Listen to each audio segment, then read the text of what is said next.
Mr. Brannan. Thank you, Chair. Two observations. The first, I spoke to a farmer on Saturday from West Durham who has beef and sheep. And on the issue of sort of sheep in New Zealand and possible future imports, he pointed out, and this wasn't mentioned in the discussion so far, an animal welfare issue, which in New Zealand, much larger flocks, and the lambs are born on the hill. The farmer doesn't bring them down.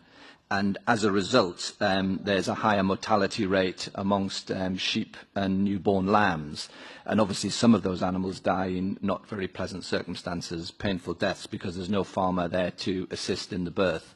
So there's a comparison or a lack of comparison there in relation to animal welfare issues.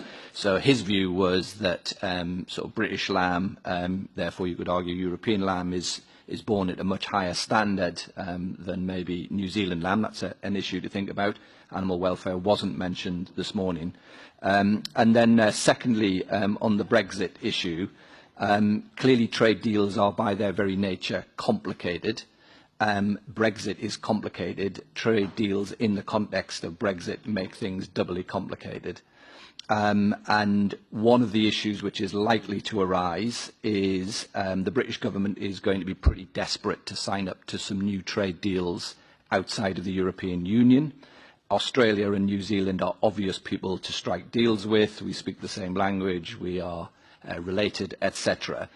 And the reality is New Zealand and Australia are going to be in very strong position to drive a hard bargain in relation to what they get from the UK. And as I say, the UK will be desperate to sign up. So there's a distinct possibility that cheap beef and cheap lamb will be coming into the United Kingdom. Now, you can track that from an EU point of view if it's been sold as meat, but as soon as it moves into the food industry and becomes processed, it then becomes very difficult to track.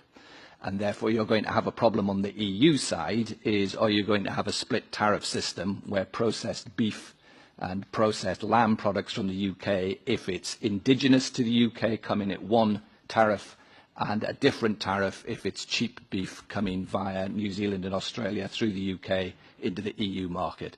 The complexity of that is immense, and the tracking of it is extremely difficult. So it's something to bear in mind. But I'm afraid it's going to be difficult for UK farmers. There will be those of us who argue against the import of cheap beef from New Zealand and Australia, but there's many customers in the UK who can only afford to buy the cheapest, and there's a large number of people who don't care.